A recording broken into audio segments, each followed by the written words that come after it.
Hello, this is James D'Angelo and welcome to the Bitcoin 101 Blackboard series. Today we're doing part 2 of our two-part series on 51% attacks. In the first part, we covered how much a 51% attack might cost, highlighting especially the real particular relationship that Bitcoin is developing with chip foundries and semiconductor fabrication plants, because we're now kind of relying on them. We're trusting them to not spit out these chips at a very cheap cost to one particular individual or even run the 51% attack themselves. And as we looked at in the last video, they might be able to do a 51% attack for somewhere in the neighborhood of $20 million or less, even at today's hashing rate of 60 petahashes. So it's very, very important that we understand how Bitcoin is developing this trust relationship with semiconductor fabrication plants. Okay, so we get our ASICs from KNC, but that's already 2 steps removed from the semiconductor fab. Okay. Today, what we're going to look at is if someone was able, one malicious attacker, one bad guy, as Gavin Andresen refers to, was able to get 51% of the hashing power, what type of shenanigans would they be able to run, right? What type of bad things could they do? And it turns out there's a number of different things. Most people kind of hear that they could kind of run one double spend and then we'd find them and root them out and get them out of the network. It's not so clear that's the case. But before we get going with that, let's rewind a little bit and take a look at Gavin Andresen's post from 2012. Okay, so he posted this on May 1st, 2012, his most public statement about 51% attacks. And he does a very good job of defining one. A 51% attack means a bad guy getting as much computing power as the entire rest of the Bitcoin network combined, plus a little bit more. Okay, so just to put that into perspective, right, here's all the big mining pools that we're familiar with: BTC Guild, Ghash, Eligius, Slush, Bitminter, and all the others, right? A 51% attack would mean getting more mining power than all of them combined. And it sounds completely absurd, but as we noticed in our last video, it might not be impossible and it might not be that difficult to do for certain individuals, groups, or organizations. So what you would do to get a 51% attack today, you'd have to go over and find out what the hash rate is, right? And the hash rate today is up 58, 59. We can even just call it 60. So today it's at 60 petahashes, right? So it's already just significantly bigger than last week, where it was at 50 petahashes. There's a lot to do with new chips being produced by these chip foundries and being sold by companies like KNC. So 60 petahashes per second. If you wanted to run a 51% attack, well, clearly, if you did 61 petahashes, you would have enough, right? Because it's not key that you have 51%, it's just key that you have more than 50%. And it's real important to realize that a 51% attack is much, much worse than a 49% attack. And a lot of people get this confused. But a 49% attack still leaves some chance that other people can mine a bunch of blocks. In fact, it leaves a pretty good chance. With a 51% attack, you are guaranteed of being able to run all these shenanigans that we're referencing today. And this is partly because of this idea called selfish mining. And selfish mining, in short, just basically means that when you have successfully mined a block, instead of doing the right thing and announcing that block to everybody else on the network, you don't announce. So you keep it quiet. You don't announce that block and you start working on the next block. Okay? And even if you mine the next one, you might not announce it. And what this does is it plays with Bitcoin's most cherished rule, which is longer blockchains always win. Okay, so the correct one is just deemed by how long it is. So if you have 51% of the hashing power, more hashing power than the rest of the network, you will eventually, even if you don't win the first block, you will eventually create a longer blockchain than the rest of the network because you're just simply hashing faster than them. So at any given point that you start, you will eventually win because you have 51%. And that's the general idea. And there's some theoretical papers that seem pretty good that says you can gain sort of that 51% advantage even with 33% if you do true selfish mining, 100% selfish mining. But what's important to know is that every one of these attacks require you do some form of selfish mining where you're not announcing blocks as soon as they happen. So with that said, let's go back to Gavin Andresen, right? Gavin says the Bitcoin Wiki has a good summary of what a 51% attacker can and cannot do. And we're going to actually check that out in a second.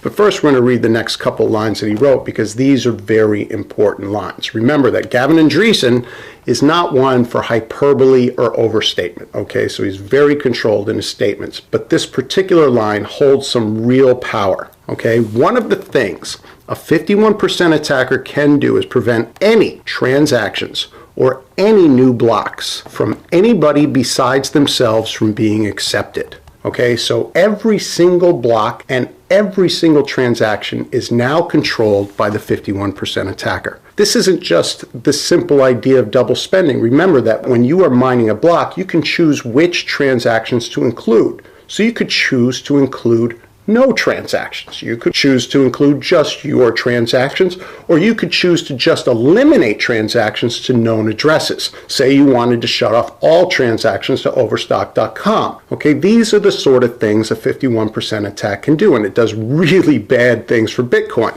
Okay, so let's rewind this. One of the things a 51% attacker can do is prevent any transactions of new blocks from anybody besides themselves from being accepted. So remember, they're going to win all the block rewards as well. There's 144 blocks a day, and there's 25 Bitcoins in each of those blocks. And right now it's around $500 per Bitcoin. That's a serious amount of financial generation. We'll do that calculation in a second.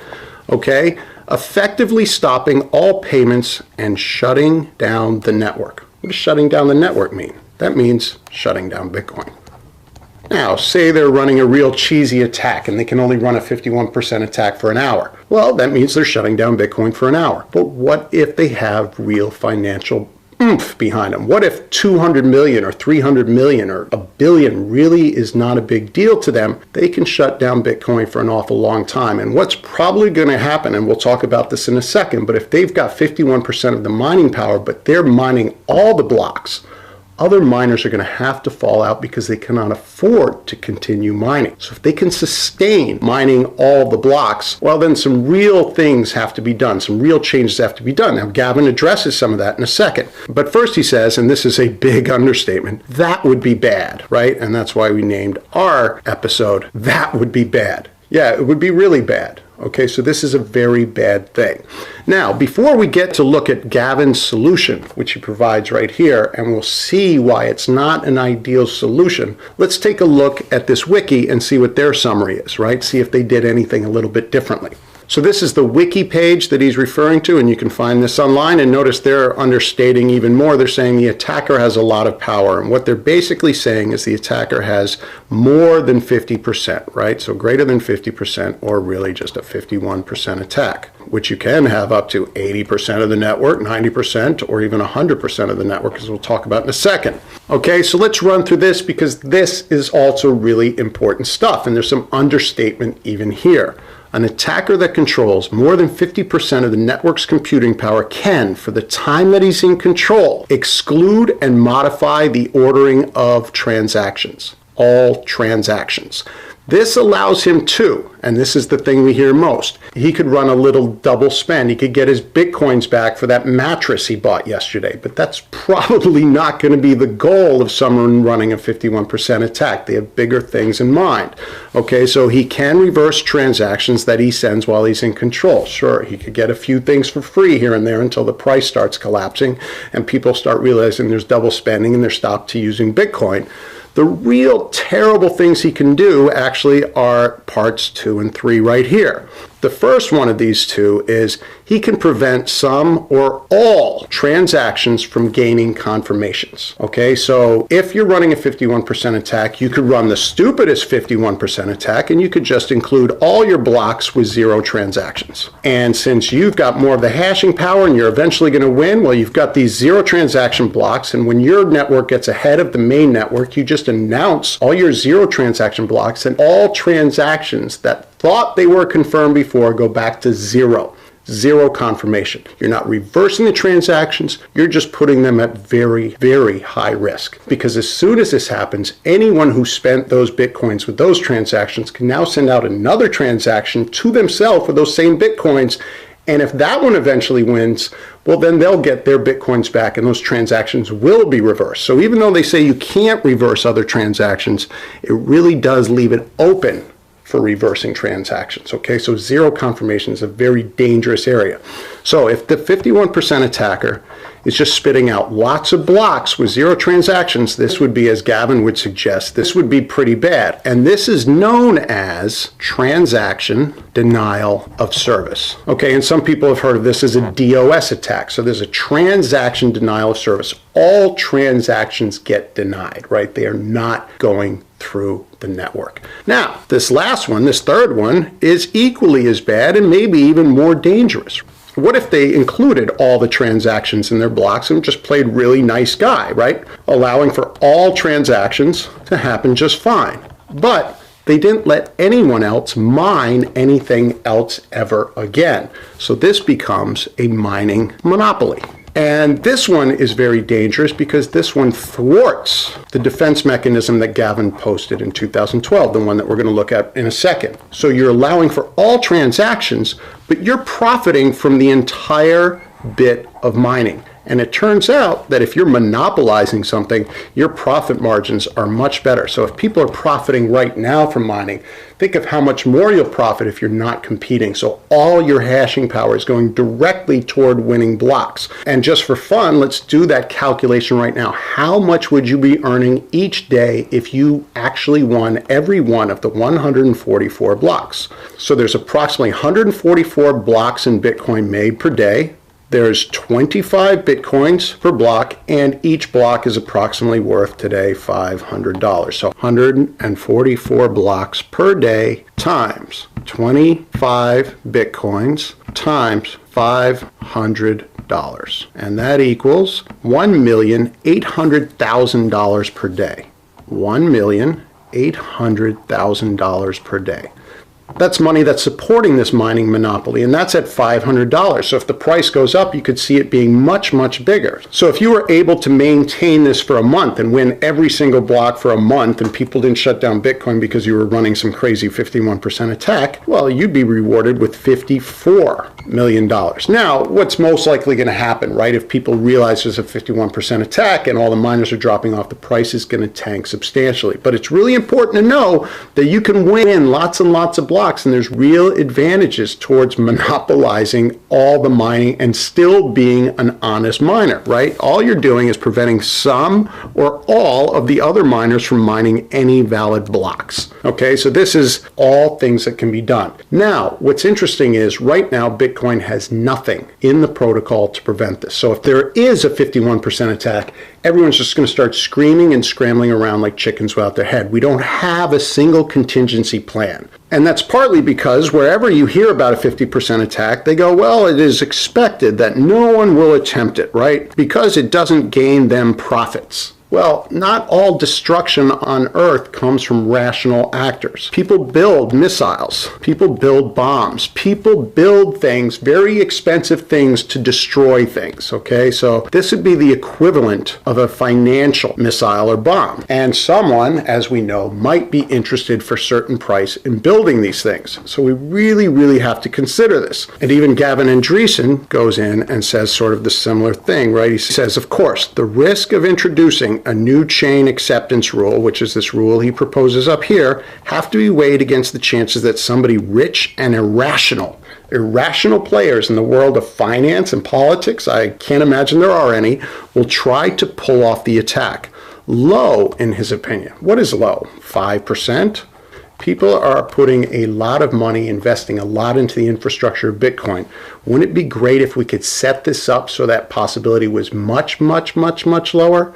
No security is 100%, but I do agree that we should build something into the protocol that deters the wannabe attackers. And there's a million things you could do, and we're going to talk about these in different videos. We're definitely going to be looking at what I think is one of the more powerful ones, is the possibility of adding some form of proof of stake somewhere in Bitcoin. Ooh, taboo.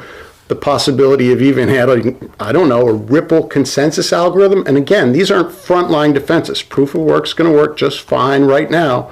But if things start to go bad, do we put something into the protocol that relies on history of ownership? Do we put something in the protocol like the Ripple consensus, which looks more at trusted nodes? Do we do something else?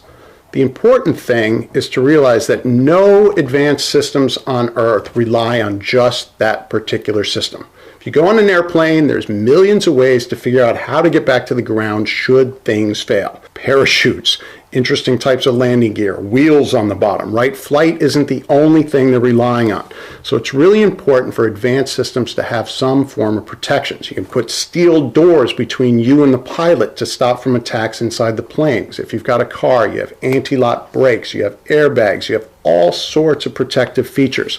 Bitcoin might need to look at adding some sort of protective protocol. Now, I know most people out there are a bunch of optimists, and we think these things will never happen, but they do. Hurricane Sandy comes in, Mt. Gox happens, Silk Road goes down. These things really happen, and it's really something to be afraid of. So we really want to consider what we can do if there's a 51% attack. Now let's look quickly at Gavin Andreessen's proposal from 2012, and this is no fair because he did it in 2012. I get to look at it from 2014. He says we could do something like ignore a longer chain orphaning the current best chain if the sum of transactions of the chain is much less, blah, blah, blah. Basically what he's saying is if the attacker's not putting in most of the transactions into his block. So if he's putting in 0 transaction blocks on top of each other or 2 transaction blocks, he's basically saying if there's big orphan chains that come in and win the network, we should be able to detect those and get rid of them. And it's a great point, right?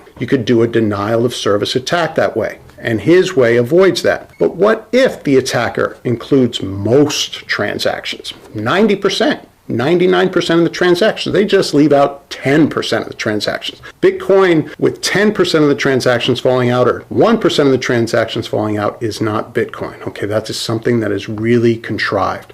And again, if they have 51% of the attack, they're going to be controlling the mining and they're going to be able to pull off the occasional double spend.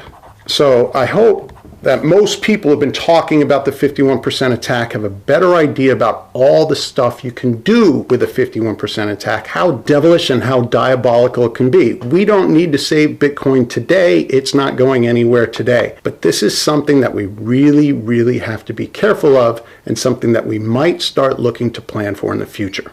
Okay, so please remember to like, comment, subscribe, do whatever it is you do, and we'll hope to see you at the next video.